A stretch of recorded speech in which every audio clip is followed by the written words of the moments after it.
성경에는 이 노년에 대한 놀라운 약속이 있습니다. 우리는 이 약속을 붙잡아야 됩니다. 이사야서 46장 4절입니다. 너희가 노년에 이르기까지 내가 그리하겠고 백발이 되기까지 내가 너희를 품을 것이라. 하나님께서 우리를 백발이 될 때까지 품어줄 것입니다. 내가 지었은즉 안을 것이요 품을 것이요 구하여 내리라.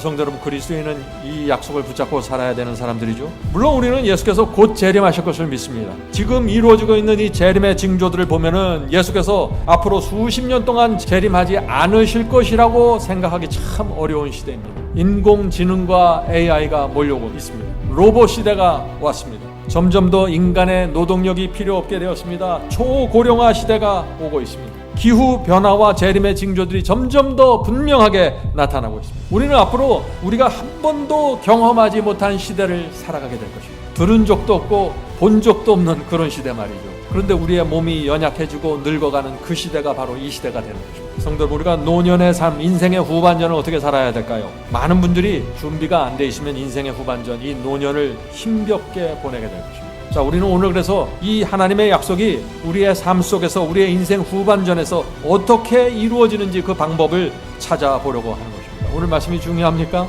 정말 중요합니다.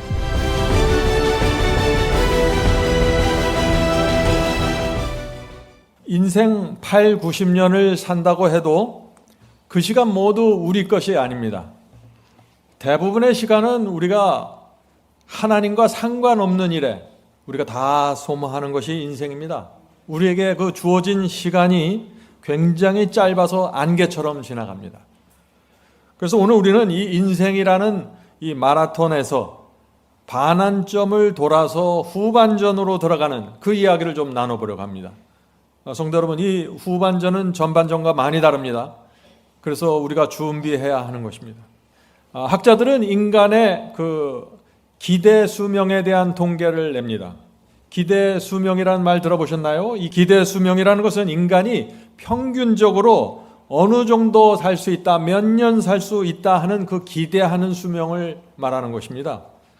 1800년도, 900년도 계속해서 기대 수명을 계산하고 통계를 냅니다. 자, 1800년도 기대 수명은 몇 살이었을까요?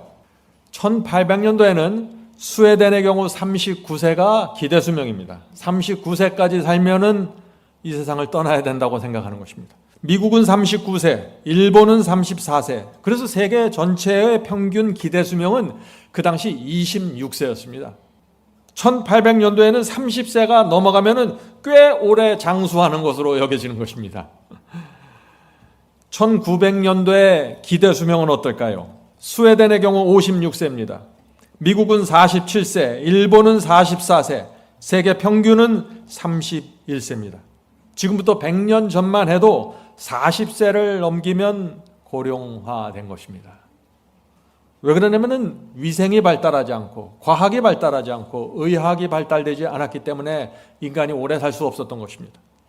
1950년대 기대 수명은 몇 살일까요?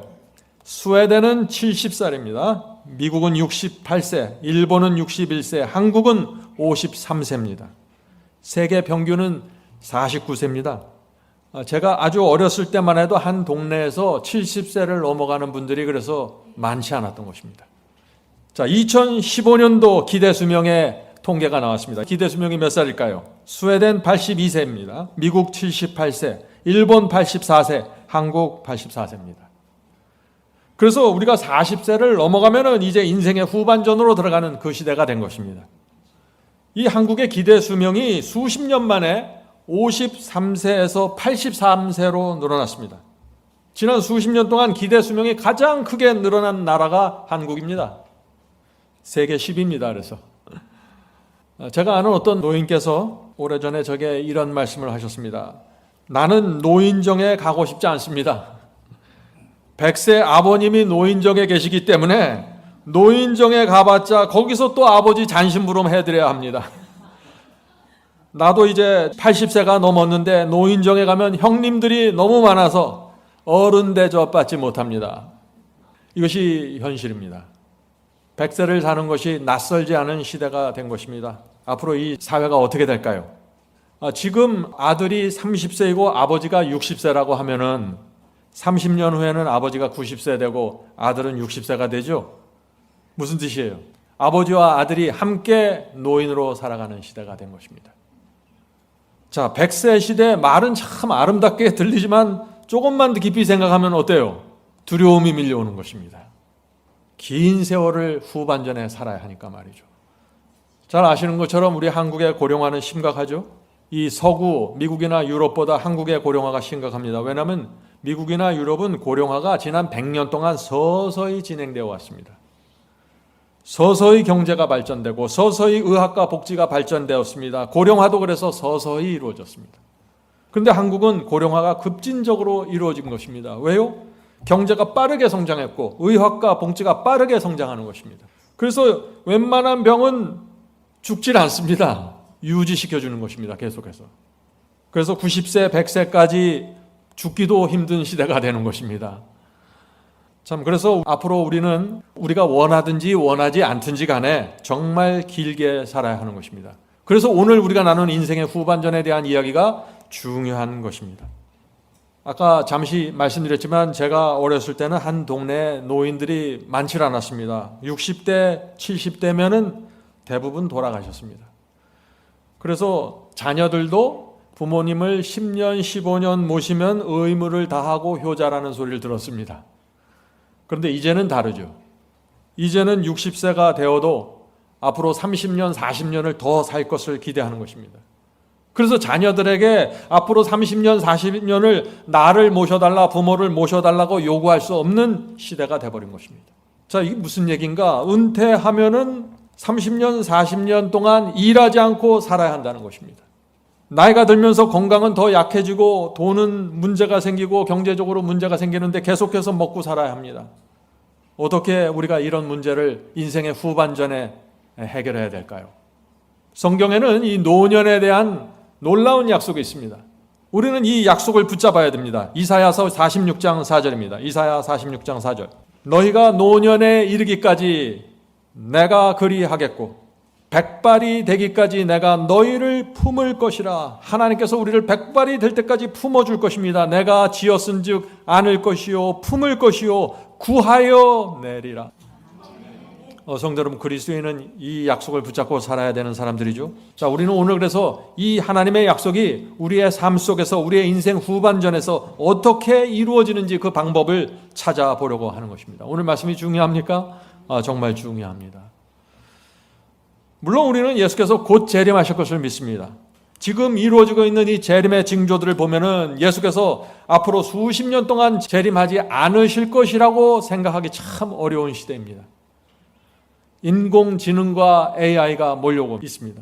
로봇 시대가 왔습니다.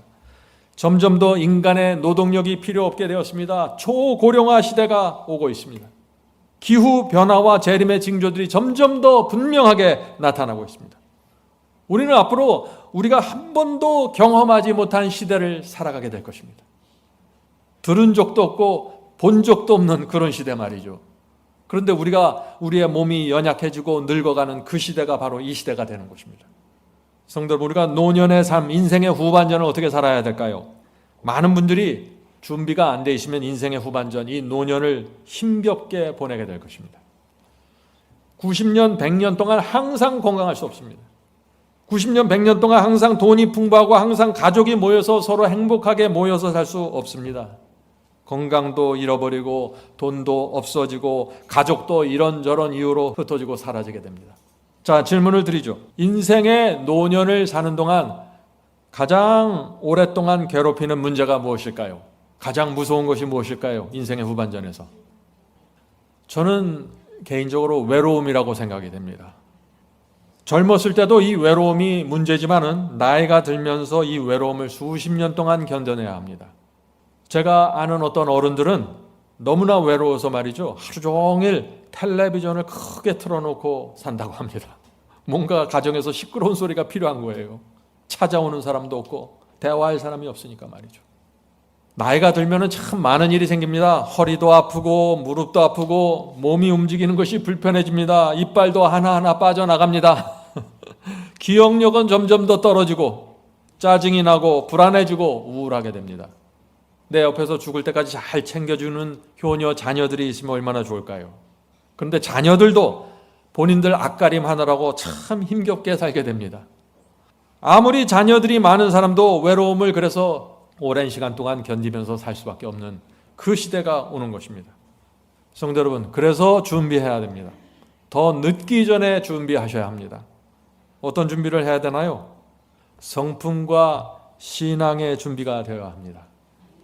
성품과 신앙 준비는 시간이 걸리는 준비입니다. 이것은 생각해 보세요. 나이가 들어갑니다. 흰머리가 나요. 그러면 원숙해지고 지혜와 경륜이 생기면서 자비로워져야 하는데 나이가 들수록 자꾸 짜증 부리고 자존심 부리고 이기적이 되고 욕심 부리고 괴팍해집니다. 어떻게 될까요? 부부가 서로 등을 돌리게 되고 자녀들은 떠나게 됩니다. 찾아오질 않습니다. 부모 만나면 힘들다는 것이죠. 자, 질문 드립니다. 늙기 전에, 인생의 후반전에 들어가기 전에 신앙 준비와 영적인 준비를 해야 되는데 어떤 준비를 해야 됩니까? 하는 질문이죠. 첫 번째 준비는 말씀과 설교입니다. 무슨 얘기냐면은 내가 어떤 말씀을 붙잡고 어떤 설교를 들으면서 내 인생의 후반전을 살지 결정해야 되는 것입니다. 여기서 애매하면 안 돼요. 둘째, 복음과 믿음입니다. 내가 어떤 복음을 믿고 어떤 믿음으로 내 인생의 후반전을 달려야 하는지 결정해야 됩니다. 기억력이 분명하고 이성이 분명하게 작동될 때 하나님께서 어떤 분이시고 복음과 예언이 무엇이고 진리가 무엇이고 하늘에 계신 내 아버지를 의지하고 사는 것이 무엇인지 정확하게 배우셔야 됩니다. 자, 세 번째 준비는 신앙 공동체입니다. 내가 내 인생에 남은 후반전을 보낼 신앙 공동체를 정하셔야 합니다. 지금 말씀드린 이 세 가지는 나이와 상관없이 모든 사람들에게 중요한 것입니다. 이 세 가지에 대한 분명한 결정 없이 인생의 후반전 노년으로 들어가면 정말 어려운 시간을 맞이하게 된다 하는 것이죠. 제가 잘 아는 분 중에 50대 나이로 홀로 사는 여인이 있습니다. 자기 사업을 해서 재산이 넉넉합니다. 남동생이 하나 있는데 미국에 있고 한국에는 가족이 없어요. 그래서 혼자 살아가는 것입니다. 그래서 나이가 들면은 자기가 어떻게 살까 고민하다가 이제 고급 양로원에 가려고 계획을 다 세워놨습니다. 돈이 있기 때문에 겉으로 볼 때 그분은 노후를 위해서 잘 준비된 것처럼 보입니다. 그런데 한 번은 그분이 저에게 고민을 털어놓았습니다. 어떤 고민을 할까요? 이런 분들은 지금 현재 건강해요. 돈도 있어요. 아주 고급 양로원에 갈 준비까지 다 마쳤습니다. 어떤 고민을 할까요? 남은 인생 동안 자신이 어떤 공동체에 속해야 될지 못 찾았다고 합니다. 이렇게 말합니다. 은퇴 후에 수십 년을 혼자 살아가야 하는가? 어떻게 긴 세월 동안 외롭지 않게 내가 살 수 있을까? 어떻게 혼자서 그 많은 시간을, 수십 년의 시간을 내가 보내야 할까? 이 고민을 하는 것입니다. 이 고민이 무슨 고민이에요? 공동체의 고민이라는 것입니다. 함께 인생을 걸어갈, 남은 인생을 걸어갈 영적인 친구들이 없으면은 큰 고민에 빠지게 됩니다. 성도 여러분, 저는 이런 점에 있어서 저희 교회가 정말 귀한 공동체가 될 수 있다고 확신합니다. 여러분은 모두 똑같은 과정을 통해서 이 자리에 오셨습니다. 유튜브를 통해서 바이블 칼리지를 공부하셔 복음과 진리를 공부하셨고 그것을 같은 마음으로 받아들이셨습니다. 여러분은 서로 충분한 영적인 공감대를 가질 수 있는 분들입니다. 언제든지 만나면 여러분들은 신앙으로, 같은 신앙으로 대화할 수 있는 분들입니다. 함께 주의 재림을 사모하면서 기다릴 수 있는 분들이 이 자리에 모여 있습니다. 이 시대에 이런 공동체를 찾을 수 있을까요? 저는 정말 쉽지 않다고 생각합니다. 정말 여러분들은 이런 면에 있어서 은퇴 준비가 되셨습니다. 신앙 공동체를 찾으신 것입니다. 네. 자, 여러분께 제가 다시 한번 좀 묻고 싶습니다. 이 교회에서 함께 예배드리고 말씀을 붙잡고 가는 이 교우들보다 영적으로 더 가깝고 하나가 될 수 있는 친구들이 지금 여러분의 삶 속에 있습니까? 대부분은 없을 것입니다. 저도 이 공동체가 가장 소중합니다. 이 세상 누구보다도 영적인 교제를 할 수 있는 분들이 이 자리에 모여 있습니다. 그래서 제가 여러분에게 말씀드리는 것입니다. 우리가 서로 어떻게 바라보면서 이 교회를 다녀야 할까요?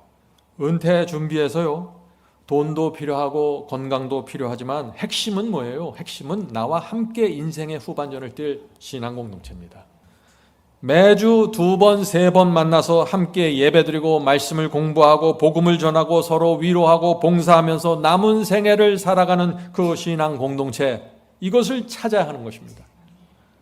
많은 분들이, 정말 대다수의 그리스도인들이 이 공동체를 확실하게 찾지 못해서 노년을 힘들게 보내게 될 것입니다. 성도 여러분, 내 신앙을 이해하고 함께 걸어갈 수 있는 그리스도인들이 있는 신앙 공동체, 이것이 있으면은요, 정말 많은 문제들이 해결됩니다. 특별히 외로움이라는 가장 큰 걸림돌이 해결될 수 있다는 것이죠. 이거는 나이 든 분들뿐만 아니라 젊은 사람들도 마찬가지입니다. 100세 시대가 무슨 뜻이에요? 지금 30대는 70년을 더 살아야 된다는 것입니다. 지금 40대는 60년을 더 살아야 되는 것이고 50대는 50년을 더 살아야 되는 것입니다. 정말 긴 세월을 살아야 되는 것입니다. 우리의 자녀들과 청년들이 신앙 공동체 속에서 보호받고 신앙을 키우면서 사는 것은 정말 중요합니다. 그렇죠? 네, 정말 중요합니다. 결혼이 무엇입니까? 이렇게 100세 시대를 살아보면요, 모든 개념이 달라지기 시작합니다. 자, 결혼에 대해서 생각해 보죠. 결혼이 무엇입니까? 70년, 80년을 나와 한 방에서 함께 먹고 자고 대화할 사람을 찾는 거예요. 그게 결혼이에요. 결혼이 얼마나 중요합니까? 이 청년들과 젊은 부부들이 인생을 정말 행복하게 살기 원하면은요, 좋은 신앙 공동체를 찾아야 합니다. 그래야만 내가 가진 부족함이 채워지면서 만족함을 누릴 수 있게 되는 것입니다. 감사하게도 저희 부부는 신혼 시절부터 정말 좋은 영적인 공동체를 찾게 되었습니다. 그 속에서 속하게 되었고, 그 속에서 양육이 되었고, 정말 저와 같은 신앙을 가진 사람들과 행복하게 살았습니다. 돌이켜보면 정말 하나님의 큰 은혜라고 제가 느껴집니다. 여러분들도, 여러 청년들도 이 교회에서 그렇게 살게 되길 제가 간절히 바랍니다. 아주 적은 일, 사소한 일 갖고 흔들리지 마시고 큰 그림을 보면서 걸어가십시오.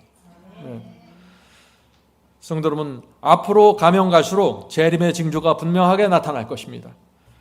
정말 혼란스럽고 어려운 시간이 다가옵니다. 이런 상황 속에서 우리가 다니고 있는, 우리가 속해 있는 이 교회 공동체는 정말 중요한 역할을 하게 될 것입니다. 다음 주에 짐승의표 환란이 생기면은 이 공동체는 굉장히 중요하게 됩니다. 그날 갑자기 중요하게 되는 것이 아니라 그때까지 계속해서 시간과 과정을 가져가면서 이 공동체를 이해하고 이 공동체 속에서 나를 양육하고 키워가는 그 과정이 반드시 필요하다 하는 것입니다. 성도 여러분, 우리는 매주 교회 와서 서로 만나서 용기를 얻고 소망으로 진리를 붙잡고 전진하는 그 신앙을 배워야 합니다. 돈이 부족하고 몸이 연약할지라도 우리의 속사람은 이 공동체 속에서 날로 새롭게 변화될 수 있는 것입니다. 성도 여러분, 갈렙의 신앙 여러분들 잘 아시죠? 갈렙의 이야기, 노년의 삶을 믿음의 용사로 산 갈렙 여러분들 잘 아실 것입니다.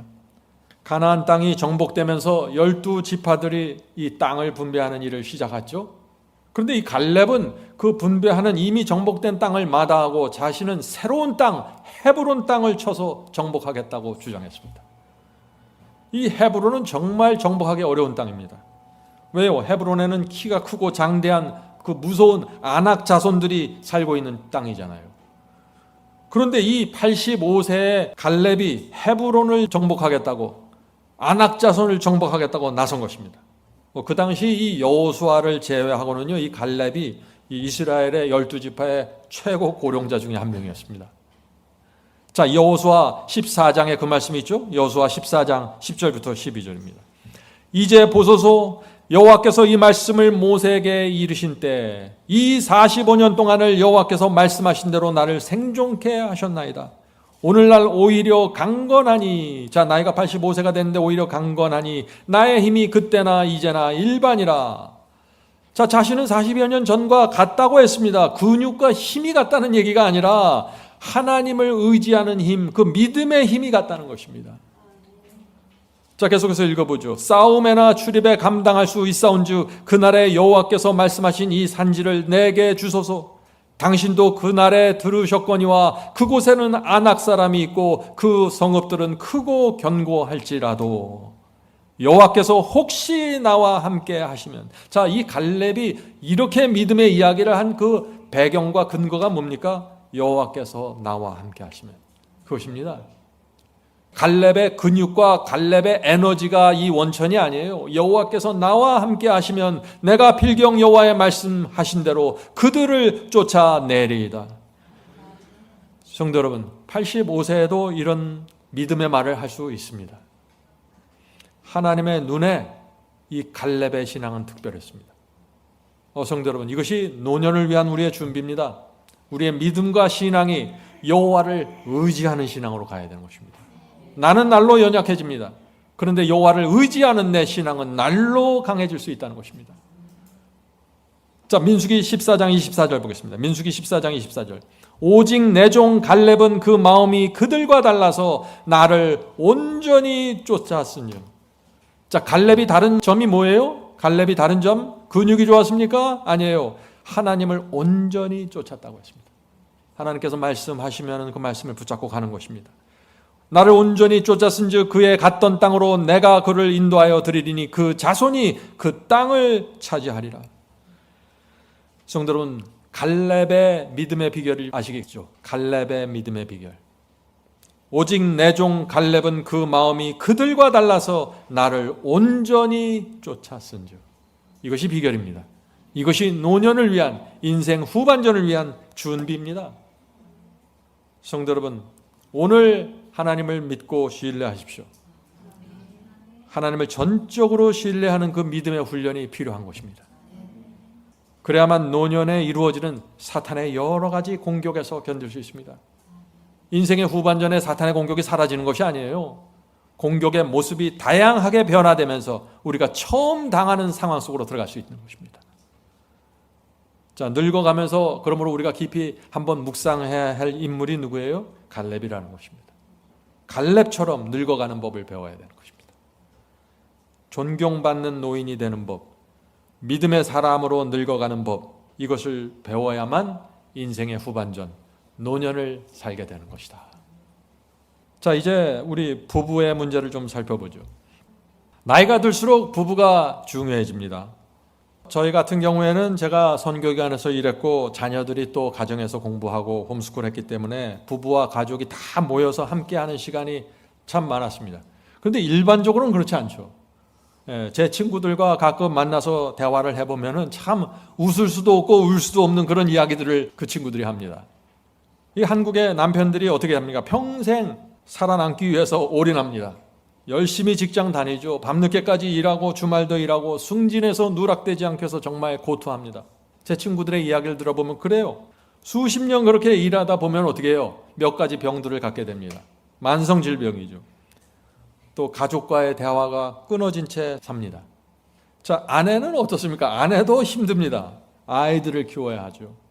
학교 보내고 과외시키고 대학 준비시키고 참 바쁩니다. 아버지는 자녀 교육에서 가정에서 완전히 빠지게 되는 것이죠. 그 결과 이 가정은 아내 중심으로 계속해서 돌아갈 수밖에 없는 것이죠. 그래서 남편이 이제 나이가 들고 은퇴해서 이제 가정으로 돌아오면 어떻습니까?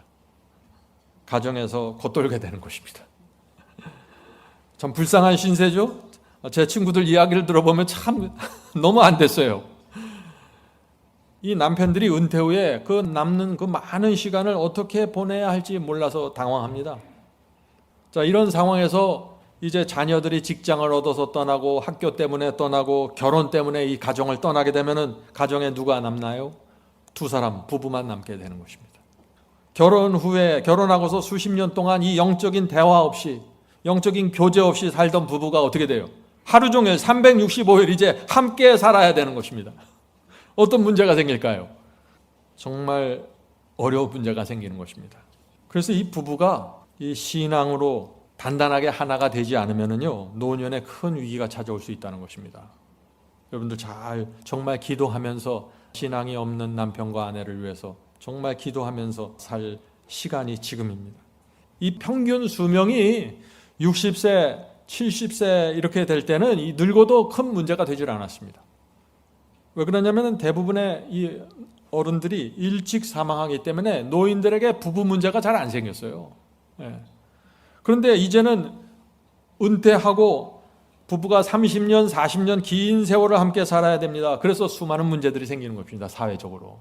신문에 자주 나오죠. 황혼이라는 이 문제도 최근에 나오는 거 아니에요. 장수하면서 생기는 문제들입니다. 이것이. 일본의 한 의사가 쓴 80세의 벽이라는 책이 있습니다. 그 책에는 이 기대 수명, 인간이 평균적으로 사는 그 기대 수명과 건강 수명을 이렇게 구별해서 나눴습니다.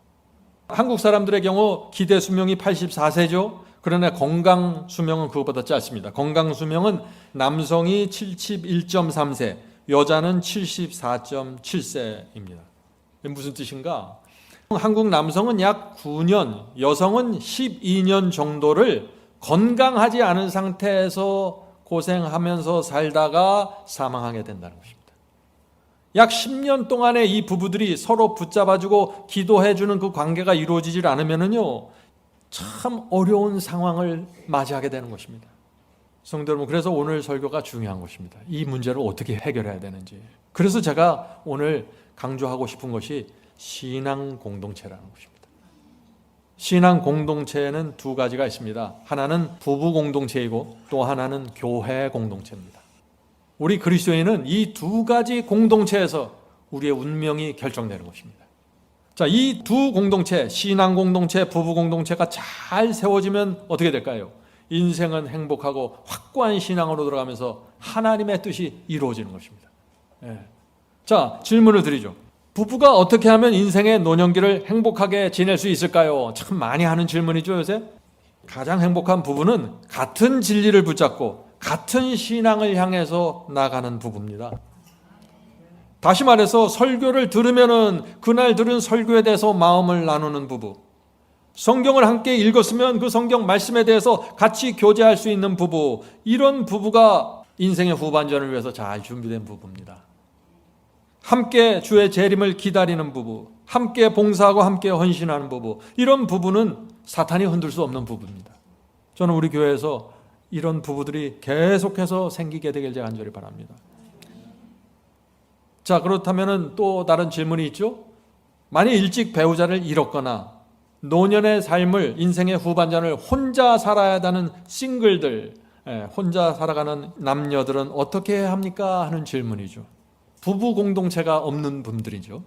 이런 분들은 제가 말씀드린 나머지 공동체, 교회 공동체가 굉장히 중요해지는 것입니다. 이 교회 공동체에서 반드시 영적인 친구를 만드셔야 됩니다. 같이 신앙으로 걸으면서 대화할 수 있는 영적인 친구들 반드시 찾으시고 만드셔야 됩니다. 저는 우리 교회에서 그런 일들이 반드시 생길 수 있다고 저는 확신합니다. 자, 질문 드리죠. 자, 남편이나 아내가 신앙이 없는 경우에는 어떻게 해야 할까요? 배우자와 영적인 코드를 맞추기 어려운 경우에는 어떻게 해야 합니까? 하는 질문입니다. 이 질문도 제가 많이 받는 질문입니다. 이제 여러분은 어느 정도 이 질문에 대한 대답을 지금 보게 되실 것입니다. 우리에게는 두 공동체가 있다고 했죠? 가정 공동체와 교회 공동체입니다. 이 부부와 가정이 신앙 공동체의 역할을 잘 하지 못하는 상황이라면은 교회 공동체에서 영적인 필요를 채우면서 살아가셔야 되는 것입니다. 진리와 신앙이 굳게 세워져 있는 교회 공동체를 찾으셔야 되고 그 속에서 여러분이 살아가야 되는 것입니다. 그런데 이 교회 공동체로 들어오기 시작하면 여기에서 사람들의 관계가 있죠. 많은 사람들이 이 사람들의 관계 때문에 무서워서 들어오질 못합니다. 그렇게 하지 마셔야 됩니다. 반드시 이 교회 공동체에 오셔서 같은 진리와 내가 같은 진리와 같은 말씀을 붙잡고 있는데 거기서 적응하지 못한다면 어디 가서 적응하시겠어요? 반드시 적응하시고 깊이 들어오셔야 됩니다. 그리고 이 속에서 양육이 되고 변화가 되셔야 됩니다. 사람들의 부족함을 자비로 받는 훈련을 하셔야 됩니다. 자, 질문 드립니다. 만약에 영적인 가정 공동체도 없고 영적인 교회 공동체도 찾지 못한다면 어떻게 해야 할까요? 이런 분들이 정말 어려운 분들입니다. 그런 분들은 기도하시길 바랍니다. 나이를 불문하고 젊은이나 노인이나 나와 같은 말씀을 붙잡고 가는 친구들이 없으면 정말 외로운 생애를 살게 됩니다. 반드시 하나님께 기도하셔서 친구들을 달라고 간구하셔야 됩니다. 영적인 공동체를 반드시 찾으셔야 됩니다. 이것이 노년을 위한 준비입니다. 인생의 노년의 벽을 넘어서는 방법이란 글이 있습니다. 그 글은 노년의 가장 중요한 것이 무엇인지를 설명하면서 이런 말을 합니다. 10명의 효자보다 배우자가 낫다. 어떤 할머님이 오랫동안 남편에게 좀 구박받고 살다가 남편이 이제 나이가 들어서 돌아가셨어요. 돌아가시기 전까지는 남편이 차라리 없으면 좋겠다 했는데 막상 돌아가고 나니까 그 빈방이 너무나 허전하다 하는 그런 이야기를 했습니다. 부부는 이 건강과 행복과 신앙이 서로 깊이 연결된 사람들입니다. 부부는 그래서 운명 공동체입니다. 부부가 서로 귀하게 붙잡아주고 보살펴주고 용기를 주고 그렇게 살아야 하는 것이죠. 그래서 이 부부는 서로 하나의 진리, 하나의 복음으로 잘 연합하기 위해서 최선을 다해야 합니다. 제가 다시 꼭 좀 부탁드리고 싶은 것은 이 부부가 신앙이 다른 경우에 반드시 한 번은 성경을 펼쳐놓고 무엇이 진리인가 함께 기도하면서 살펴보아야 합니다. 이것은 서로를 위해서 그렇게 해야 되는 것입니다. 수십 년 동안 함께 살아가는 사람들입니다. 그런데 이 두 사람이 같은 방에 살면서 같은 집에 살면서 서로 영적인 대화를 하지 못하면 어떻게 돼요? 두 사람 다 외롭게 되는 것입니다. 요즘에 그 이기적이고 자기 생각만 하는 부부들이 점점 늘어나는데 그런 식으로 살면은요 자기도 죽고 상대도 죽는 것입니다. 서로 외롭게 됩니다. 서로 만족하지 못하고 서로 행복하지 않게 그렇게 살아가는 것입니다. 남은 인생을. 정말 이 부부가 둘 다 그리스도인이라고 한다면은 한 번은 적어도 한 번은 말씀을 펴놓고 무엇이 진리인지 살펴보는 그 시간과 과정을 반드시 갖게 되길 제가 간절히 바랍니다. 나이가 들수록 돈을 관리하는 것, 또 건강을 관리하는 것 중요하죠. 그래 가장 중요한 것은 신앙 관리입니다. 외로움 관리입니다. 이 외로움은 여러분이 생각하는 것보다 심각합니다. 한국의 평균 자살 숫자가 10만 명당 31명이라고 합니다. 10만 명 중에 31명이 자살을 합니다. 평균적으로. 그런데 이 자살률이 노년이 될수록 급격하게 늘어갑니다. 60대는 10만 명당 자살하는 사람들이 51명이라고 합니다. 70대는 10만 명당 79명으로 늘어납니다. 80대는 10만 명당 127명으로 늘어납니다. 왜 이렇게 나이가 들수록 자살하는 사람들이 늘어날까요? 외로움입니다. 두 공동체가 무너져 버린 것입니다. 가정 공동체, 신앙 공동체. 이게 무너지니까 자신이 있을 자리를 찾지 못하는 것입니다. 그 많은 시간 동안 말이죠. 반드시 필요합니다. 두 공동체 중 하나는 살아남아야 됩니다. 자, 질문을 드리죠. 늙어갈수록 왜 자살률이 급증할까요? 여러분들이 이제 아시겠죠? 건강이 무너지고 자녀들이 찾아오지 않게 됩니다. 돈이 없고 여러 가지 이유들이 많이 생깁니다. 그래서 제 생각에 이 외로움이 가장 큰 문제로 대두될 것입니다. 하나님을 전적으로 의지하는 믿음, 갈렙의 믿음을 배우지 못한 것입니다. 인생의 전반전에서 이것을 확실하게 붙잡으셔야 돼요. 그러면서 인생의 후반전을 가셔야 됩니다. 그래야만 우리가 풍요롭고 행복하고 만족한 생활을 살게 되는 것입니다. 성도 여러분, 하나님의 자비와 사랑을 의지해서 살아가는 법을 배우십시오. 하나님께서는 아담만 창조하지 않고 하와도 함께 만들어 주셨죠. 왜 그러셨을까요? 하나님께서는 처음부터 인간에게 신앙 공동체를 만들어 주신 것입니다. 두 사람이 모여서 함께 신앙을 하고 하나님을 믿고 신뢰하면서 살아갈 수 있도록 공동체를 만들어 주신 것입니다. 돈도 마음대로 안 되고 건강도 내 마음대로 안 되잖아요. 그런데 신앙 공동체는 여러분이 노력만 하고 기도하고 간구하기만 하면 반드시 찾을 수 있습니다. 자, 질문 드리죠. 젊은 시절 수많은 실패와 죄로 살다가 벌써 60살이 넘었는데 이제 어떻게 제가 노년을 준비해야 할까요? 인생의 후반전으로 넘어가면서 지난 과거를 돌아다보면 어떻게 해요? 인생의 실패처럼 느껴집니다. 깊은 좌절에 빠질 수 있습니다. 이런 분들이 이 과거를, 내 지나간 과거를 어떻게 바라보고 처리해야 되는지 이 문제를 질문하는 것입니다. 어떤 노인이 이런 후회의 글을 남겼습니다. 젊은 시절에 소모해버린 인생의 슬픈 기억들이 떠오를 때마다 나는 깊은 좌절에 빠진다. 노인이 된 지금 내 마음을 채우고 있는 후회의 기도는 이것이다. 오 하늘에 계신 아버지, 나에게 젊음의 그 시절을 되돌려 주십시오. 다시 그때로 돌아갈 수 있다면 나는 결단코 진리의 길을 선택하겠나이다. 이것이 내 노년의 삶을 채우고 있는 절망과 절규이다. 잘못된 기도입니다. 과거를 이렇게 되돌아보면서 계속해서 슬픔에 빠지고 후회하는 것은 주님의 뜻이 아닙니다. 중요한 것은 지금입니다. 내가 과거에 어떻게 살아왔다, 내가 과거에 어떻게 성공했다, 어떻게 실패했다, 어떻게 슬픔에 빠졌다, 어떤 고통스러움을 당했다, 다 필요 없는 얘기들입니다. 돌이킬 수 없고 단 하나도 바꿀 수 없습니다. 성도 여러분, 돌이킬 수 없는 과거의 좌절, 실패를 마음에 담지 말고 새로운 미래를 보면서 사십시오. 그것이 그리스도인의 삶입니다. 회개할 죄가 있습니까? 그러면 주님께 나가 고백하고 용서받으시고 새 마음과 새 정서를 받으시고 시작하십시오. 중요한 것은 과거가 아니라 무엇이 중요해요? 오늘이 중요한 것입니다. 현재가 중요해요. 현재가 제대로 되면 미래가 세워지는 것입니다. 그런데 많은 분들이 과거를 돌아다보고 미래만 바라봐요. 오늘, 현재는 제대로 하지 않으면서 말이죠. 완전히 꼬여버리는 것입니다. 자, 오늘부터 우리가 어떻게 살아야 할까요? 주님의 인도하심과 은혜를 바라봐야 합니다. 아무리 우리가 과거에 실패하고 무너졌을지라도 그 속에 나타났던 주님의 인도하심과 은혜를 바라보십시오. 그것이 시작점입니다. 야곱도 그렇게 했습니다. 자, 야곱의 삶 여러분들 잘 아시죠? 야곱의 삶이 어땠습니까? 야곱은 아버지와 형을 속인 죄 때문에 수많은 괴로움을 당했습니다.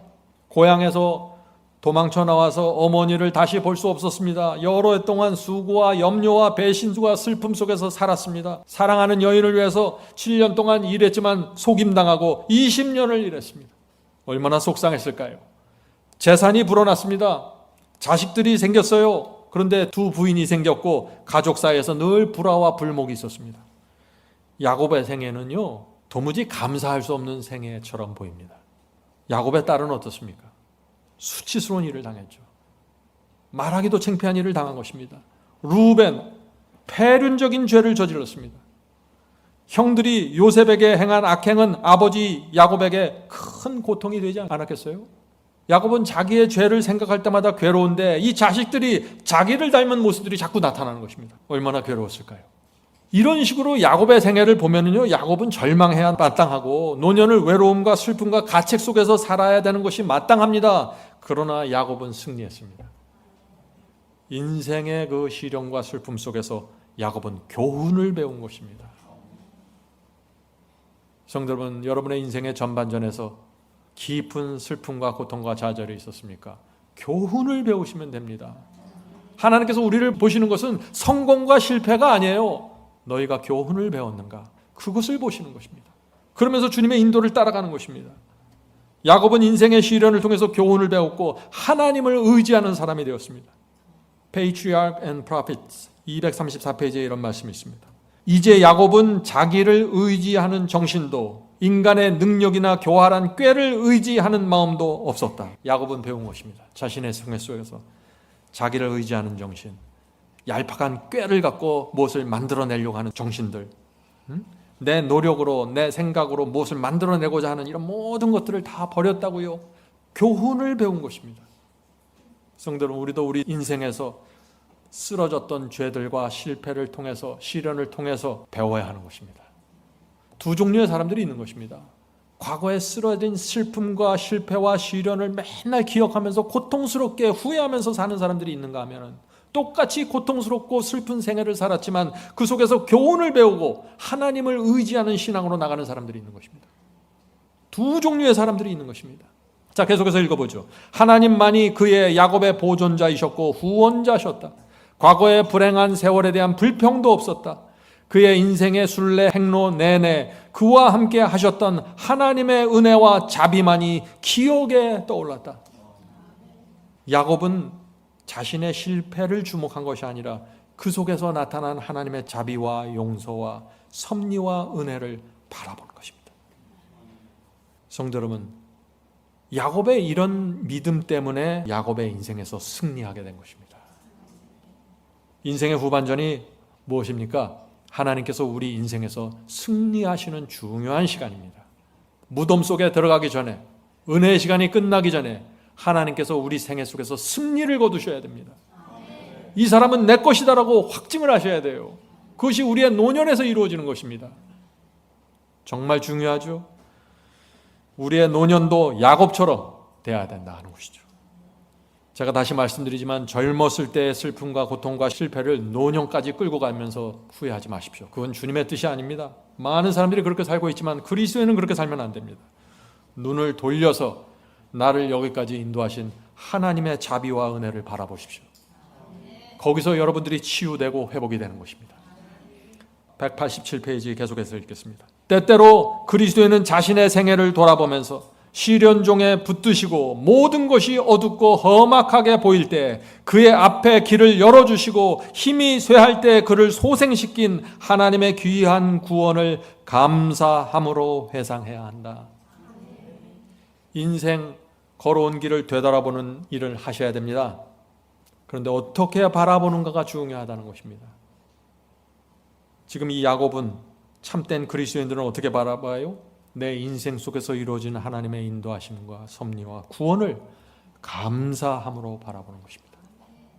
인생의 구비구비에서 나를 인도하시고 구원하셨던 그 하나님의 손길을 바라볼 때 내 마음에 감사가 채워진다는 것입니다. 자녀들을 키우고 장사를 하고 가정에서 여러 문제들이 있었지만 그 위기 속에서 나를 붙잡아 주시고 인도해 오신 하나님을 생각할 때 우리 마음에 감사가 흘러넘칩니까? 감사가 흘러넘치게 되고 불평이 사라지게 되고 내 인생을 고귀하게 바라보게 되는 것입니다. 성도 여러분, 저와 여러분이 이 자리에 있는 것은 다 하나님의 은혜가 아닌가요? 이 세상 사람들은 우리의 재물의 여부로, 우리의 명예의 여부로, 우리의 어떤 눈에 보이는 어떤 것으로 우리를 판단하지만 하나님께서 우리를 보시는 것은 너희가 교훈을 배웠는가? 너희가 너희 인생 속에서 내 인도하심과 내 자비와 은혜를 배웠는가, 보았는가? 그것을 바라보시는 것이에요. 그것만 되면은 우리의 남은 인생 다시 한번 일어서서 회복할 수 있다 하는 것입니다. 자, 계속해서 본문을 읽겠습니다. 이 헤아릴 수 없는 축복들을 생각하는 자들은 겸허하고 감사하는 마음으로 여호와께서 내게 주신 모든 은혜를 무엇으로 보답할꼬? 라고 자문해 보아야 한다. 시편 116편 12절 말씀. 성도 여러분, 우리가 인생의 후반전으로 들어갈 때 실패가 반복되면 안 됩니다. 전반전에 여러분들이 실패했던 그것들이 반복되면 안 됩니다. 노년으로 넘어가는 사람들이 내 힘으로 내 꾀로 무엇을 해보려고 자꾸 덤벼들면 어떻게 돼요? 무너집니다. 다시 회복할 시간이 없습니다. 그래서 이 후반전이 굉장히 중요합니다. 후반전을 어떻게 살아야 할까요? 하나님을 전적으로 이제 의지하세요. 인생의 전반전에 하나님을 의지하지 않고 마음대로 한번 살아보셨잖아요. 이제는 의지 배우셔야 됩니다. 하나님께서 내게 주신 모든 은혜를 무엇으로 보답할꼬? 이 마음으로 후반전을 사는 것입니다. 감사로 사시는 것입니다. 인생의 전반전은 여러분 자신에게 집중하셨잖아요. 인생의 후반전으로 들어가면서 이제 하나님께 집중하십시오. 은혜를, 인생의 후반전은 하나님께 받은 은혜를 갚으면서 살아보십시오. 내가 무덤 속에 들어가기 전에, 내가 예수께서 재림하시기 전에 주께서 베푸신 은혜를 내가 조금이라도 갚고 싶다는 그 절박한 마음으로 한번 살아보세요. 여러분의 인생의 행복과 만족으로 채워지게 될 것입니다. 자, 이제 이 감사에 대한 성경 말씀을 묵상하면서 마치도록 하겠습니다. 골로새서 3장 15절 17절입니다. 그리스도의 평강이 너희 마음을 주장하게 하라. 성도 여러분, 이것이 바울의 말씀이죠. 무슨 뜻입니까? 그리스도의 평강이 우리 마음을 주장하고 움직여 가도록 하라는 것입니다. 마치 선장이 키를 잡고 배를 움직여가는 것처럼 그리스도께서 내 영혼의, 내 마음의 배를 평강으로 움직여 가도록 내드리라 하는 것입니다. 이 신앙을 배우면은 인생의 후반전을 능력 있게 뛰어갈 수 있습니다. 어떤 상황 속에서도 평강의 그리스도가 내 속에 들어오십니다. 자, 계속해서 읽어보죠. 평강을 위하여 너희가 한 몸으로 부르심을 받았나니. 평강을 위해서 우리가 부르심을 받은 것이에요. 또한 너희는 감사하는 자가 되라. 그리스도의 말씀이 너희 속에 풍성히 거하여 모든 지혜로 피차 가르치며 권면하고 시와 찬미와 신령한 노래를 부르며 마음에 감사함으로 하나님을 찬양하고 또 무엇을 하든지 말에나 일에나 다 주 예수의 이름으로 하고 그를 힘입어 하나님 아버지께 감사하라. 하나님 아버지께 무슨 일이든지 감사하는 것, 이것이 인생의 후반전을 뛰는 비결입니다.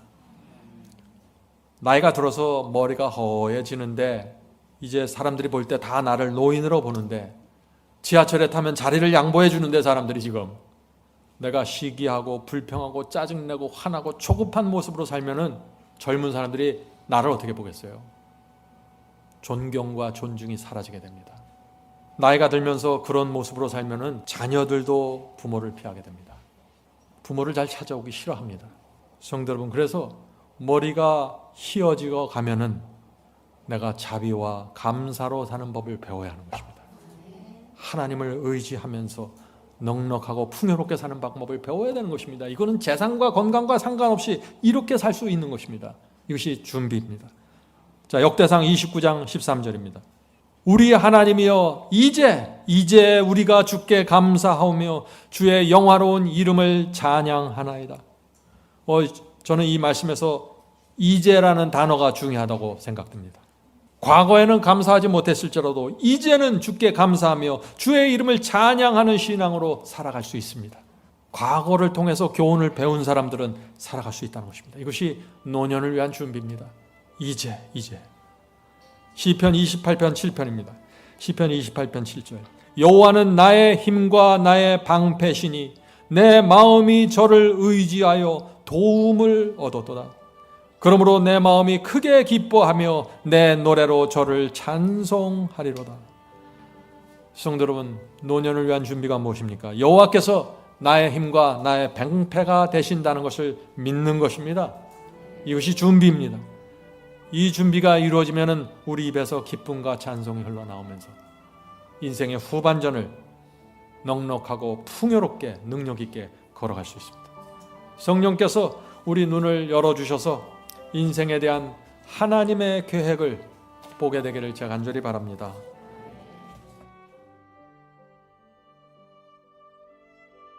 하늘에 계신 저희들의 아버지, 저희 인생을 되돌아볼 때 참 후회되는 일들이 많고 어처구니 없고 바보 같은 실패들이 많았습니다.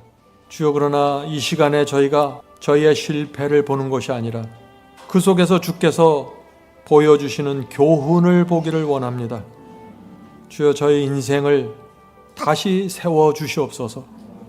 인생의 후반전을 향해서 저희가 잘 준비돼서 정말 하나님의 이름과 명예를 위해서 사는데 부족함이 없도록 도와주시옵소서. 저희의 가정 공동체와 이 교회 공동체를 확고하게 세워주시옵소서. 저희 특별히 가정에서 신앙이 다른 저희 가족과 배우자들을 주께서 아시오니 불쌍히 보시고 그들의 마음을 열어주시고 진리를 분별할 수 있도록 축복해 주시옵소서. 또 이 교회를 위해서 기도드립니다. 이 교회에 와서 인생의 후반전을 뛰게 되는 많은 교우들이 있습니다. 주여, 이 교회를 진리의 반석 위에 세워주시고 이 교회에서 계속해서 회복되고 치유되고 성장하는 일들이 이루어질 수 있도록 도와주시옵소서. 이 신앙 공동체 속에서 저희가 남은 인생을 행복하고 만족하고 진리를 보존하고 복음을 전하면서 살기를 원합니다. 주여, 인도해 주시고 저희를 지켜 주시옵소서. 이 모든 말씀 예수님의 이름으로 간절하게 기도드립니다. 아멘.